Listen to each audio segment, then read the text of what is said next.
لیکن ادائیگی نماز کی نیت کے ساتھ ساتھ ایک نیت ایسی ہے کہ اگر آپ وہ نیت کر کے مسجد میں حاضری دیا کریں تو اس کی جو برکتیں ملیں گی وہ میں حدیث پاک کی روشنی میں عرض کرتا ہوں۔ مسجد میں جو دین کی تعلیم اور تبلیغ، اللہ کے بندوں تک اللہ کا دین پہنچانے کے لیے درس اور تبلیغ کا سلسلہ مساجد میں ہوتا ہے، جس کے لیے ماہ رمضان شریف میں نماز فجر کے بعد اور نماز تراویح کے بعد درس ہوتا ہے، اور ہفتے کے بعد جمعۃ المبارک کی ادائیگی کے لیے جب مسجد میں جمع ہوتے ہیں تو تعلیم و تربیت کے لیے بیان کیا جاتا ہے۔ عام طور پر اس کی اہمیت لوگوں کے ذہنوں میں موجود نہیں ہوتی، اس لیے وہ اس کام کو غیر ضروری سمجھتے ہیں اور اسے اہمیت نہیں دیتے، جبکہ اس کام کی اتنی اہمیت ہے۔ نبی کریم علیہ السلام نے فرمایا، جو شخص مسجد میں نماز کے لیے آئے اور وہاں تعلیم، تبلیغ اور درس کا سلسلہ ہو تو ساتھ وہ نیت کرے کہ نماز کی ادائیگی کے لیے بھی حاضری دے رہا ہوں اور وہاں دین کی تعلیم حاصل کرنے کے لیے درس میں بھی بیٹھوں گا۔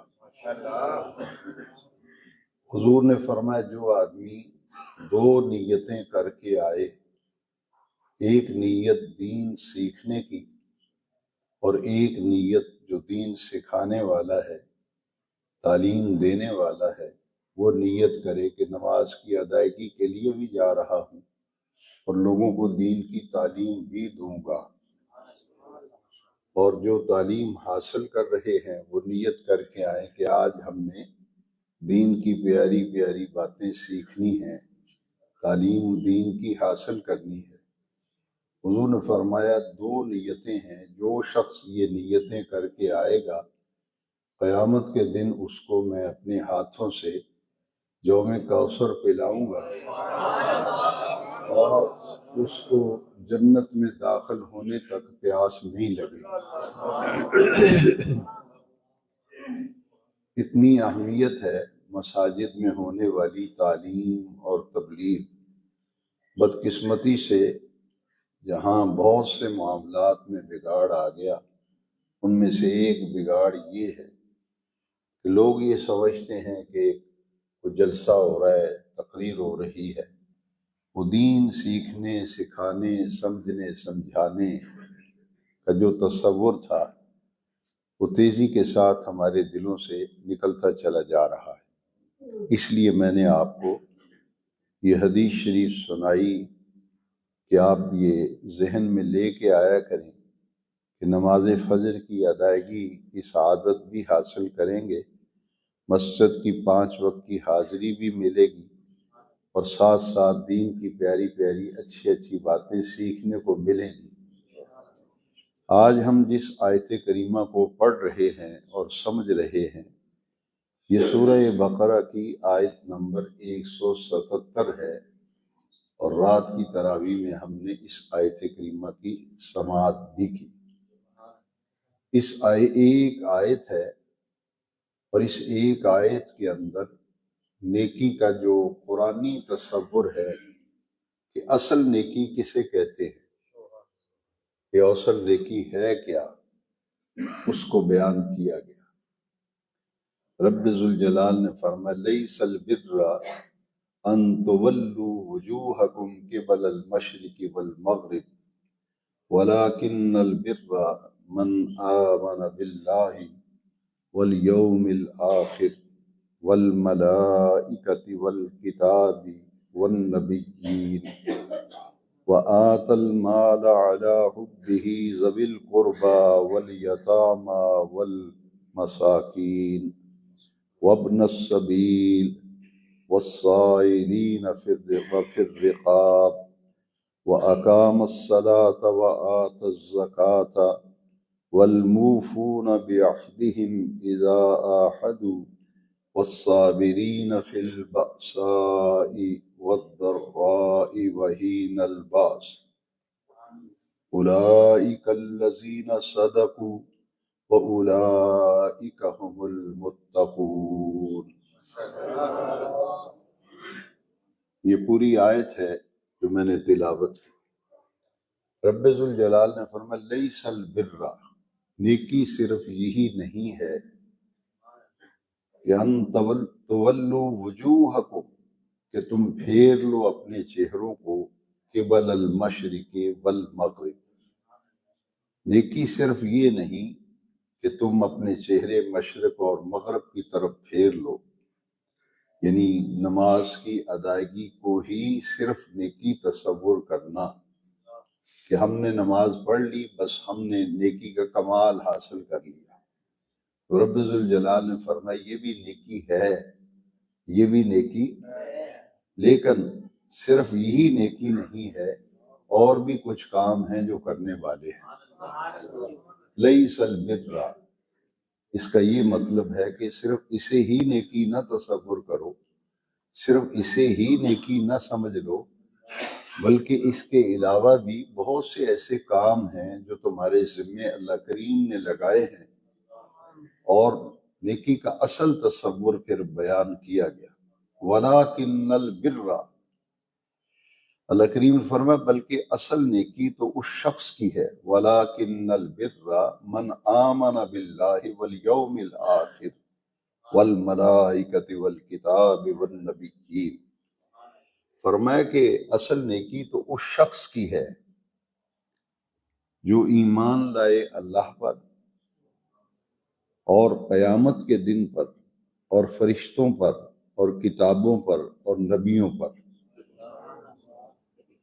فرمایا اس شخص کی اصل نیکی تو اس بندے کی ہے، اس شخص کی ہے جو اللہ پر ایمان لائے، قیامت کے دن پر ایمان لائے، فرشتوں پر ایمان لائے، جو کتابیں اللہ کریم نے انبیاء پہ نازل کی ان پر ایمان لائے، اور تمام انبیاء کرام کی نبوتوں کو برحق مانے۔ اصل نیکی اس شخص کی ہے۔ یہ ایمان کا ذکر کیا کہ وہ ان چیزوں پر ایمان لائے۔ اس کے بعد کچھ اعمال ہیں جن کا تعلق معاملات کے ساتھ ہے، جنہیں اخلاقیات بھی کہتے ہیں، حقوق العباد بھی کہتے ہیں، بندوں کے بندوں سے معاملات۔ ان میں سے چوٹی کا عمل کیا ہے؟ وَآتَ الْمَالَ عَلَىٰ حُبِّهِ ذَوِي الْقُرْبَىٰ وَالْيَتَامَىٰ وَالْمَسَاكِينِ وَابْنَ السَّبِيلِ وَالسَّائِلِينَ وَفِي الرِّقَابِ۔ یہ وہ پہلو ہے جس کو پیش نظر رکھیں۔ مجھے ایک مرتبہ ایک صاحب نے سوال کیا تھا کہ دین کی ساری تعلیم کا خلاصہ 2-3 لفظوں میں سمجھا دیں، 1 گھنٹہ 2 گھنٹہ تقریر کی ضرورت نہ پڑے، صرف 2-3 لفظوں میں دین کا پورا مفہوم سمجھ میں آ جائے۔ تو میں نے انہیں کہا تھا کہ اگر یہ بات ہے تو اس کا جواب یہ ہوگا 2 ہی چیزیں ہیں، ایک اللہ کی عبادت، اس کے ذکر و فکر سے غافل نہ ہو، اور ایک اللہ کریم کا دیا ہوا مال اس کی مخلوق پر خرچ کرو۔ یہ بالکل میں ذمہ داری سے کہہ رہا ہوں، اور قرآن مجید میں اسے بار بار کہا گیا وَأَنفِقُوا فِي سَبِيلِ اللَّهِ، کہ اللہ کا دیا ہوا مال اس کے راستے میں خرچ کرو۔ انفاق فی سبیل اللہ کا یہی مفہوم ہے کہ اسی رب کریم کا دیا ہوا مال ہے، اسے اس کی مخلوق پہ خرچ کرو، لوگوں کی ضروریات کو پورا کرو۔ اب کن پہ خرچ کیا جائے؟ لفظ بڑے پیارے ہیں آیت کریمہ کے، وَآتَ الْمَالَ عَلَىٰ حُبِّهِ، وَآتَ الْمَالَ عَلَىٰ حُبِّهِ، کہ اللہ کی محبت میں اپنا پسندیدہ مال خرچ کرو۔ کسی ضرورت مند کی ضرورت کو پورا کریں گے، کسی بیوہ عورت کی مدد کریں گے، یتیم کی پرورش کریں گے، کفالت کریں گے، بیمار، اپاہج اور معذور کی خدمت کریں گے، اس پر جو خرچ کریں گے، تو قرآن مجید میں یہ تعلیم دی گئی کہ یہ خرچ اللہ کی محبت میں کرو، کہ میں اپنے رب کی محبت میں اپنا پسندیدہ مال ان لوگوں پر خرچ کر رہا ہوں جن پر خرچ کرنے کا اللہ کریم نے حکم دیا ہے۔ وَآتَ الْمَالَ عَلَى حُبِّهِ، تو پورے دین اسلام کا خلاصہ جو ہے، اسے دو لفظوں میں اگر سمجھنا چاہیں تو دو قسم کے ہی حقوق ہیں، حقوق اللہ اور حقوق العباد۔ ہمارے اوپر اللہ کے جو حق ہیں، ان حقوق کے بارے میں ہم غافل نہ ہوں۔ ان میں سے چوٹی کا حق ہے وَقَضَىٰ رَبُّكَ أَلَّا تَعْبُدُوا إِلَّا إِيَّاهُ، کہ جب بھی عبادت کی جائے اسی رب کریم کی عبادت کی جائے، اور اللہ کریم کے سوا کسی کی عبادت نہیں۔ یہ حقوق اللہ میں سے چوٹی کا حق ہے 5 وقت کی نماز کی ادائیگی، اور اس کے بعد ہے حقوق العباد، یعنی بندوں کے بندوں پر حق۔ تو جو بندوں کے بندوں پر حق ہیں، ان میں سب سے بڑا حق جو ہے وہ حق الوالدین، اس سے بڑا کوئی حق حقوق العباد میں ہے ہی نہیں۔ بلکہ میں علی وجہ البصیرت، سوچ سمجھ کر قرآن و حدیث کے گہرے مطالعے کے بعد اس نتیجے پر پہنچا ہوں کہ حقوق العباد کی جب فہرست اور لسٹ مرتب کی جائے گی تو ٹاپ آف دی لسٹ، چوٹی پہ پہلا نمبر جو آئے گا وہ حق الوالدین ہوگا۔ اس آیت میں مال خرچ کرنے کا ذکر کیا جا رہا ہے، لیکن لفظ آئے ہیں وَآتَ الْمَالَ عَلَى حُبِّهِ، اللہ کی محبت میں خرچ کرو مال۔ بد دلی سے اور تنگ آ کر اگر کسی کی مدد کریں گے اس کا کوئی نفع حاصل نہیں ہوگا۔ اندر سے آپ آوازار ہو رہے ہیں، تنگ ہو رہے ہیں، چہرے کا جغرافیہ بھی بدلا ہوا ہے، تو کسی کی اگر مدد کریں گے تو اس کا خاک فائدہ ہوگا۔ یعنی پوری رضامندی ہو کہ اللہ کا دیا ہوا مال ہے، اسی کے راستے پہ خرچ کر رہا ہوں، اسی کی محبت میں خرچ کر رہا ہوں۔ تو اصل نیکی یہ ہے کہ ایمان ان چیزوں پہ لائیں، اللہ پر، قیامت کے دن پر، فرشتوں پر، آسمانی کتابوں پر، نبیوں پر۔ اس کے بعد فوری نمبر آیا ہے کہ اللہ کی محبت میں مال خرچ کرو۔ مال کن پہ خرچ کریں؟ پہلا نمبر ہے ذوی القربا۔ یہ خاص طور پر نوٹ کر لیجئے کہ آپ کی زکوٰۃ لاہور جا رہی ہے، آپ کی زکوٰۃ راولپنڈی جا رہی ہے، آپ کراچی زکوٰۃ بھیج رہے ہیں، آپ کو یہ علم ہی نہیں کہ دین یہ کہتا ہے کہ ذوی القربا، سب سے پہلا حق جو ہے تمہارے رشتہ داروں کا ہے۔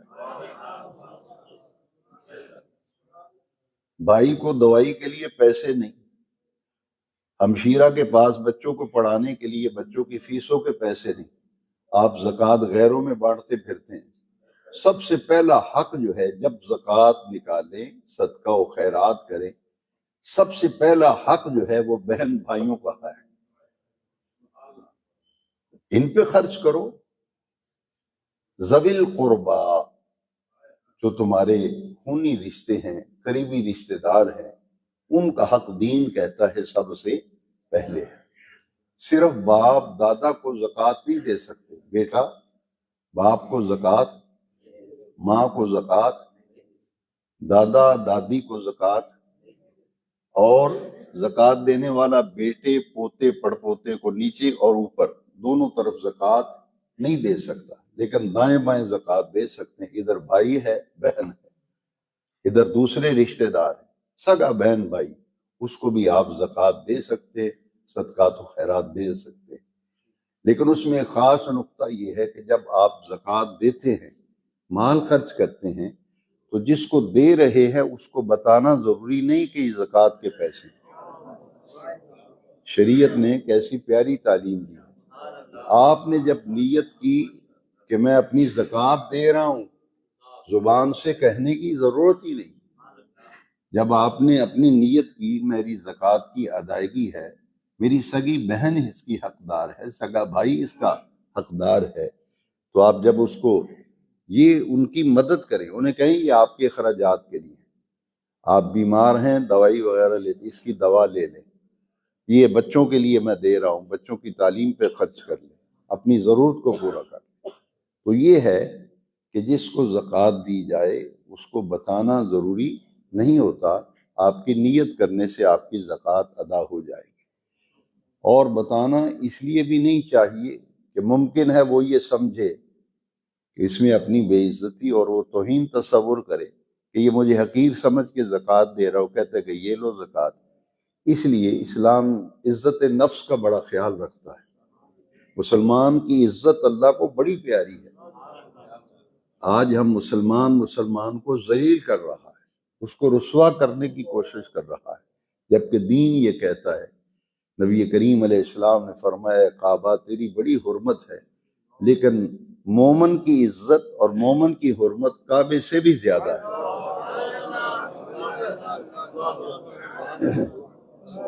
عزت نفس کا خیال کرتے ہوئے پہلا نمبر نوٹ کر لیجئے، پہلا نمبر ہے وَآتَ الْمَالَ عَلَىٰ حُبِّهِ ذَوِي الْقُرْبَىٰ، جو تمہارے اپنے ہیں رشتہ دار، سب سے پہلے ان کا حق ہے۔ اس کے بعد نمبر آتا ہے وَالْيَتَامَىٰ، یتیم، نابالغ بچہ یتیم بالغ ہو جائے تو وہ یتیم نہیں رہتا، یہ نوٹ کر لیں۔ 60 سال کا آدمی ہو، 50 سال کا، 40 سال کا ہو، 30 سال کا ہو، اس پہ یتیمی کا لفظ کا اطلاق نہیں ہوتا۔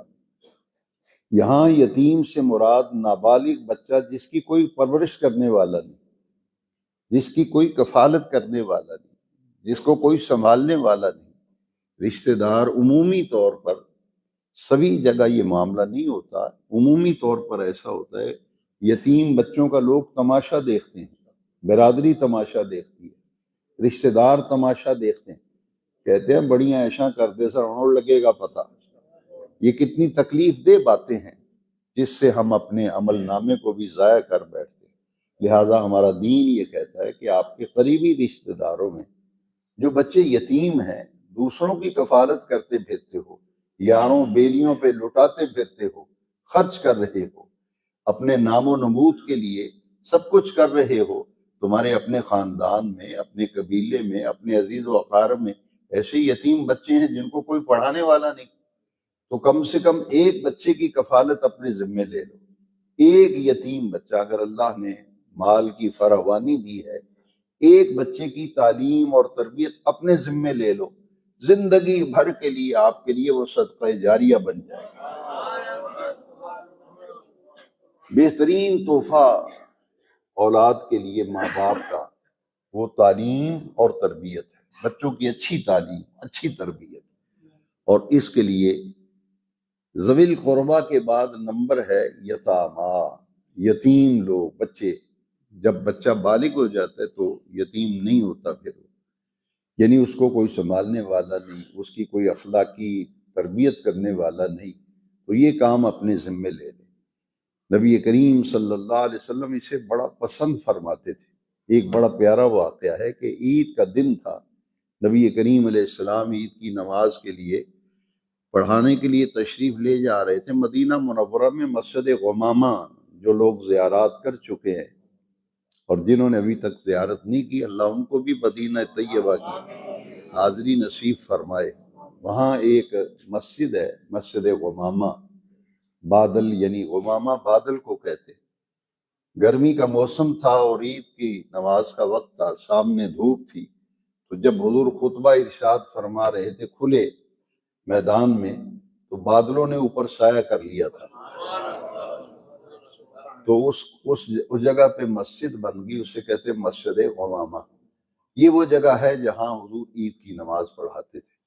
تو حضور جب تشریف لے جا رہے تھے تو چھوٹے چھوٹے بچے کھیل رہے تھے، نئے کپڑے پہنے ہوئے ہیں بچوں نے، جوتے نئے پہنے ہوئے ہیں، وہ عید کی خوشیاں منا رہے تھے۔ ایک بچہ ایسا تھا جو نہایا دھویا بھی نہیں، جسم بھی میلا کچیلا ہے، کپڑے بھی میلے کچیلے، تو حضور کی توجہ کا مرکز وہ بچہ بن گیا، اور اس کے پاؤں میں جوتا بھی نہیں تھا۔ تو حضور نے فرمایا یہ کون ہے بچہ؟ کہا حضور اس کی والدہ فوت ہو گئی ہے اور والد بھی اس کا نہیں ہے، یتیم بچہ ہے، تو اس کو کوئی سنبھالنے والا نہیں۔ آپ یقین کیجئے حدیث شریف میں کہ حضور اس بچے کو خود اٹھا کر واپس گھر تشریف لے گئے۔ اور گھر تشریف لے جا کر آپ نے اپنے اہل بیت سے فرمایا کہ اس بچے کو نہلاؤ، نہلانے کے بعد حسن و حسین کے لباس میں سے ایک لباس پہنا دو، اس کو پاؤں میں جوتا بھی پہناؤ حسنین شہزادوں کا۔ تو ان کو لباس پہنایا، جوتا پہنایا، نہلایا۔ ادھر صحابہ انتظار کر رہے ہیں، عید لیٹ ہو گئی، صحابہ منتظر ہیں، حضور تشریف نہیں لائے۔ تو حضور اتنی دیر تک موجود رہے جب تک بچے کو تیار نہیں کیا گیا، اور حضور نے خود اس کی جیب میں نقدی ڈالی اور بچے کو خود اٹھا کر اپنی آغوش میں حضور عید کی نماز کے لیے مسجد غمامہ کی طرف تشریف لائے۔ یہاں ایک بڑی پیاری روایت ہے کہ صحابہ کرام بے چین ہو گئے، انہوں نے کہا کاش ہم بھی چھوٹے بچے ہوتے اور ہمارے ماں باپ بھی فوت ہو گئے ہوتے تو ہم حضور کی یہ شفقت، ہمیں اپنی یتیمی میں حضور کا پیار، حضور کی شفقت، حضور کی عنایت ہمیں حاصل ہوتی۔ وہ سب یتیم ہونے پہ تیار ہو گئے کہ کاش ہم بھی چھوٹے بچے ہوتے، ماں باپ فوت ہو گئے ہوتے تو حضور نے جو شفقت یتیم پہ فرمائی ہے وہ ہمیں بھی حاصل ہوتی۔ تو سمجھ لیجئے کہ رشتہ داروں کے بعد پھر ذوی القربا کے بعد پھر نمبر ہے یتامہ، یتیموں کا۔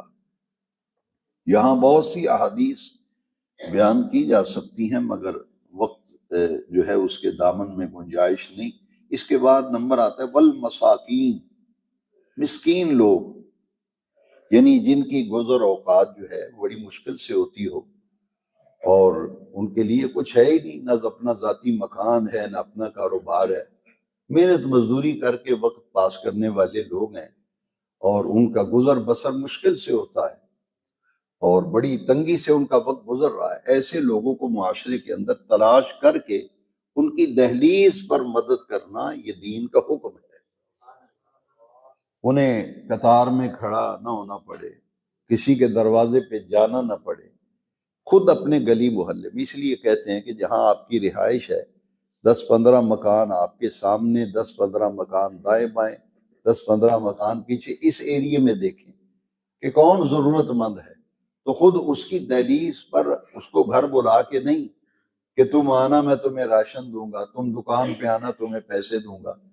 دین یہ کہتا ہے کہ چوری چھپے خاموشی کے ساتھ اس کے گھر پر اس کی مدد کرو، وہاں اس کا راشن پانی وہاں پہنچاؤ۔ مسکین وابن السبیل، وابن السبیل، ابن سبیل کہتے ہیں مسافر کو۔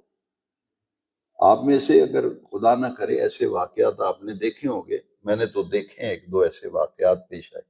آدمی خود مالدار ہے، کھاتا پیتا ہے، اس پہ زکوٰۃ خود وہ دیتا ہے، لیکن مسافری میں اس کے ساتھ کوئی حادثہ پیش آ گیا یا کوئی معاملہ پیش آ گیا کہ اب اس کے پاس بیچارے کے کرایہ بھی نہیں ہے، تو لہٰذا ایسے لوگوں پر خرچ کرنا، ایسا مسافر جس کے پاس گنجائش ہی نہیں ہے اس کی مدد کرنا۔ اس کی دو صورتیں ہیں، ایک تو حقیقی معنوں میں اس کے پاس خرچہ پانی نہیں، اس کی مدد کرو۔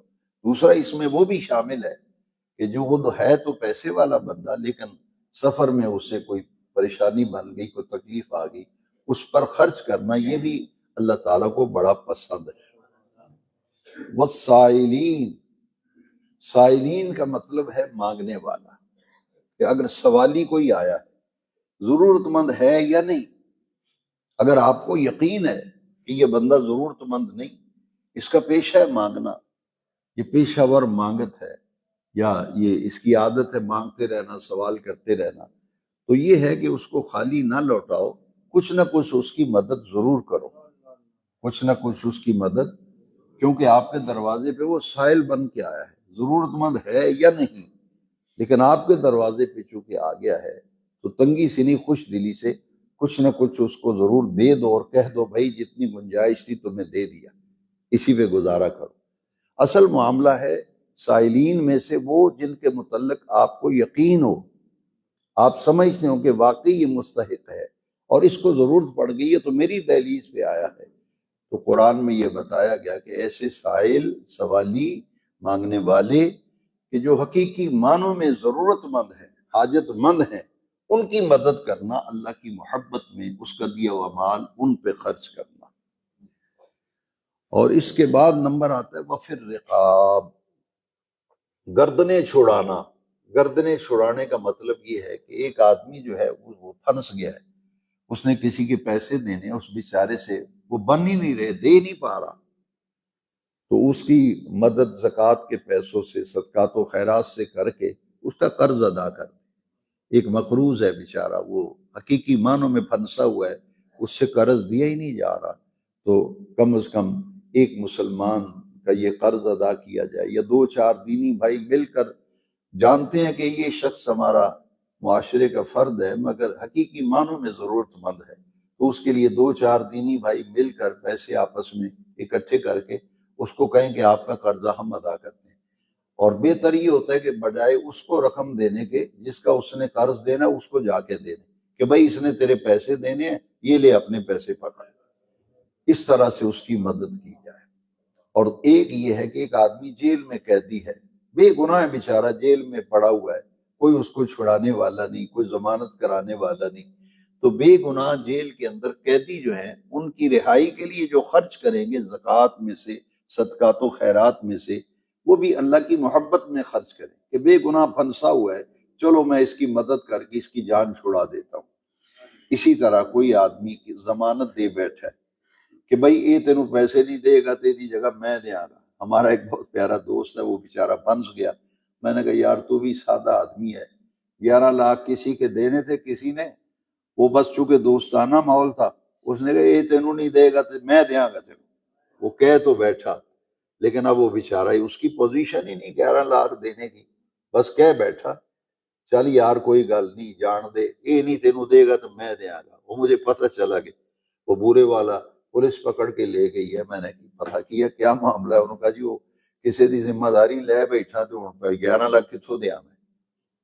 تو یہ ہے کہ آپ دیکھتے ہیں کہ ایک آدمی وعدہ کر بیٹھا ہے لیکن وہ پورا ہی نہیں اتر رہا، تو ہمارا دین یہ کہتا ہے وہ پھنسا ہوا ہے، مصیبت میں مبتلا ہے، کچھ زکوٰۃ صدقات و خیرات سے وفی الرقاب، گردن چھڑاؤ، اس کی آزادی کے لیے کوئی نہ کوئی ذریعہ اور سبب کرو۔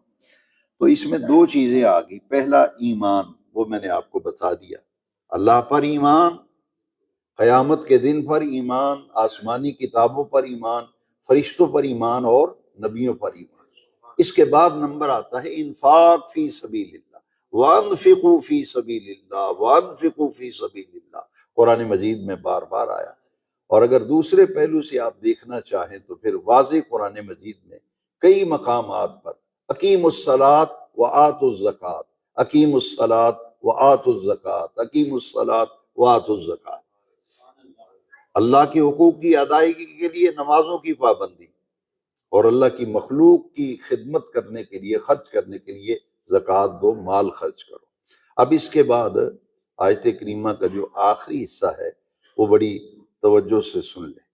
اب اعمال کا درجہ آ گیا، جیسے کہ پہلے میں نے بتایا لیس البر ان تولوا وجوہکم قبل المشرق والمغرب، اصل نیکی یہ نہیں ہے کہ بس آپ نماز کو دین کل سمجھ لیا ہے، باقی معاملات سے دین کا تعلق ہی کوئی نہیں، یہ بڑا غلط تصور ہے۔ اس لیے کہا کہ اصل نیکی اس شخص کی ہے جس کے اندر یہ خوبیاں پیدا ہوں۔ ان میں پہلی خوبی ایمان، اس کی تفصیل میں نے عرض کر دی۔ اس کے بعد مال خرچ کرنا اللہ کی محبت میں۔ اب دیکھیے بڑی توجہ سے میری بات سنیں، اس کے بعد جو لفظ آیا وہ اقام الصلاۃ، نماز کو بعد میں یہاں رکھا گیا، اس لیے کہ کوئی آدمی یہ نہ سمجھ لے کہ بس نماز پڑھ لوں باقی دین میں من مرضیاں کروں، جو مرضی کرتا پھروں، نہیں، فرمایا کہ اصل نیکی یہ نہیں ہے کہ تم مشرق و مغرب کی طرف منہ کر لو، رخ پھیر لو، بلکہ اصل نیکی تو اس شخص کی ہے جن کے اندر یہ اوصاف پائے جائیں۔ ان میں اب چوٹی کا وصف جو ہے، پہلا نمبر جو ہے، فرمایا وَأَقَامَ الصَّلَاةَ، وَأَقَامَ الصَّلَاةَ، سب سے بڑا عمل اقامت صلاۃ اس کو کہتے ہیں کہ نماز کو ظاہری اور باطنی آداب کو مروز خاطر رکھتے ہوئے پوری کامل توجہ سے نماز کی ادائیگی، اسے کہتے ہیں اقام الصلاۃ۔ اس کے بعد دیکھیے وہی لفظ آ گئے وآت الزکوٰۃ، یہاں نماز کے بعد پھر زکوٰۃ کا نمبر آ گیا لیکن ان چیزوں کو اس آیت میں آخر میں بیان کیا گیا کہ اصل تو کرنے کے کام یہ ہے کہ ایمان مضبوط کرو، ایمان مضبوط کرو اللہ پر، فرشتوں پر، قیامت کے دن پر، کتابوں پر، نبیوں پر، اللہ کی مخلوق پر، اس کا دیا ہوا مال خرچ کرو۔ جیسا کہ صحابہ کہتے کہ رمضان شریف میں حضور ایسے مال خرچ کرتے تھے جیسے تیز ٹھنڈی ہوا چلتی، اس طرح حضور رمضان شریف میں خیرات کر رہے ہیں، صدقہ کر رہے ہیں، لوگوں پہ خرچ کر رہے ہیں۔ تو اقام الصلاۃ و آت الزکات، اقامت صلاۃ اور ادائیگی زکات۔ اب اس کے بعد پھر چوٹی کا عمل جو ہے والموفون بعہدہم، اور جب کسی سے وعدہ کر لو تو پھر اپنے وعدوں کو پورا کرو۔ والموفون بعہدہم اذا عاہدوا، جب تم کسی سے وعدہ کر لو پھر اپنے وعدوں کو پورا کیا کرو، وعدوں کو نبھایا کرو۔ فرمایا اور پورا کرنے والے اپنے وعدوں کو جب وہ وعدہ کرتے ہیں تو وعدے کا نبھانا۔ وَأُوفُوا بِالْعَہْدِ، قرآن مجید میں ایک جگہ یہ بھی آیا وَأُوفُوا بِالْعَہْدِ، جو تم کسی سے عہد کر لو، وعدہ کر لو، اسے پورا کیا کرو۔ اب اس کے بعد نمبر آتا ہے، اور یہ چوٹی کا وصف ہے اور نیکی کا کمال یہ ہے، یہ ساری چیزیں اندر پیدا ہوں۔ قرآن کہتا ہے کہ اصل نیکی اس شخص کی ہے وَالصَّابِرِينَ فِي الْبَأْسَاءِ وَالضَّرَّاءِ۔ یہاں یہ نوٹ کر لیجئے کہ تکلیف اور سختی، جب انسان کو کوئی تکلیف آتی ہے، کوئی دکھ آتا ہے، یا کسی سختی میں مبتلا ہے، یا جہاد کا مرحلہ آ گیا، تو ان مراحل میں جو آدمی وحین البعث، جو صبر کرتا ہے اور صبر کا دامن تھام کے رکھتا ہے، اصل نیکی اس کی تصور ہوگی۔ دکھوں مصیبتوں میں واویلا کرنے والا، رونے کا فائدہ کو نہیں ہوگا۔ جو بیماری آ جائے، تکلیف و دکھ آ جائے تو لوگوں کے سامنے ہم بے جا روتے ہیں، اپنا تماشا لگاتے ہیں، اپنا دکھ درد کہتے ہیں جی میں تیرے نال ایک دل دی گل شیئر کرنی۔ خدا کی عزت کی قسم، رمضان شریف کا مہینہ میں نے خود دیکھا ہے، جن کے ساتھ اپنے ہم دکھ درد شیئر کرتے ہیں، ذرا سا ادھر ہوں گے گلی میں آپ کا مذاق اڑائیں گے، وہ دکان پہ جا کے آپ کا مذاق اڑائے گا، کہے گا پھڑے گئی اپنی کیتیاں نو۔ تو گویا کہ اصل یہ نقطہ ہے کہ دکھ اس کو سناؤ جو تمہارا دکھڑا دور کرے گا۔ اللہ کی عزت کی قسم، وہ اللہ کے سوا کوئی ذات ہی نہیں۔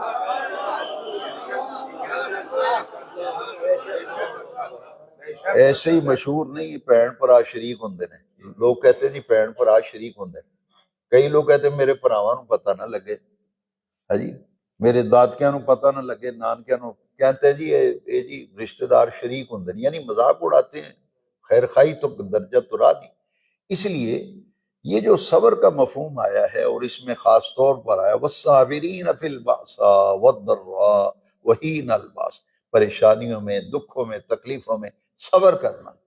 یہ لوگوں کو دکھڑے سنانے سے کچھ حاصل نہیں ہوگا، دکھڑا اس کو سناؤ، اور اس کے لیے میں نے رات کے درس میں عرض کیا وَالْمُسْتَغْفِرِينَ بِالْأَسْحَارِ، بہترین وقت اللہ کو دکھڑے سنانے کا وہ تہجد کا وقت ہے۔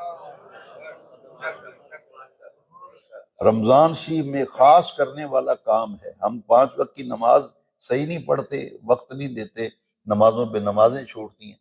رمضان میں ایک بہت بڑی عبادت اور بہت بڑی نیکی تہجد کی نماز ہے۔ یہ وہ نماز ہے جو تمام مقربین نے پڑھی، کبھی کسی مقرب خود بارگاہ خدا بندی نے تہجد کی نماز چھوڑی نہیں۔ والمستغفرین بالاسحار، یہ سحری کا وقت جو ہے یہ اللہ کو اتنا پسند ہے۔ اس وقت تمہیں کوئی دیکھ نہ رہا ہو اور تمہیں کوئی سن رہا ہو، اکیلے تم ہو اور خدا کی ذات ہو جو تمہارے دلوں کے چھپے ہوئے راز بھی جانتا ہے۔ اللہ سے باتیں کرنا سیکھو تو صحیح، تمہیں کوئی دیکھ نہ رہا ہو۔ 2 رکعت نماز صرف پڑھ لو تہجد کے وقت، نماز پڑھ کے سجدے میں جا کے جی بھر کے اللہ کو دکھڑے سناؤ۔ کسی کے سامنے رونے سے فائدہ نہیں، اللہ کے سامنے رو، جس کے سامنے رونا ہے اس کے سامنے تو ہم روتے نہیں، ہم دوسروں کے سامنے روتے پھرتے ہیں۔ لہٰذا دین کی یہ تعلیم ہے کہ اللہ تبارک و تعالیٰ کی بارگاہ سے رجوع ہمہ وقت رکھا کرو۔ وہ خالق کائنات ہے، تمہارا خالق بھی ہے، مالک بھی ہے، پروردگار ہے وہ رب العالمین ہے، اس سے اپنی لو لگاؤ۔ اب یہ اوصاف سارے میں نے عرض کر دیے۔ آیت کریمہ کا اختتام جن پیارے لفظوں پہ ہو رہا ہے، دیکھیے وہ دل میں اتر، ایسے لفظ ہیں قرآن کے جو دل میں اترتے ہیں۔ اللہ کریم نے فرمایا اولئک الذین صدقوا، یہی وہ لوگ ہیں جو سچے ہیں۔ جی یہ قرآن کے لفظ اولئک الذین صدقوا، بے نیاز رب فرماتے یہ وہ لوگ ہیں جو سچے ہیں، جن کے اندر یہ خوبیاں، جن کے اندر یہ وصف پیدا کیے گئے ہوں، پائے جاتے ہوں۔ اولئک هم المتقون، اور یہی وہ لوگ ہیں جو متقی ہیں، یہی وہ لوگ ہیں جو اللہ کریم مجھے اور آپ کو عمل کی توفیق۔ الصلاۃ والسلام علیکم۔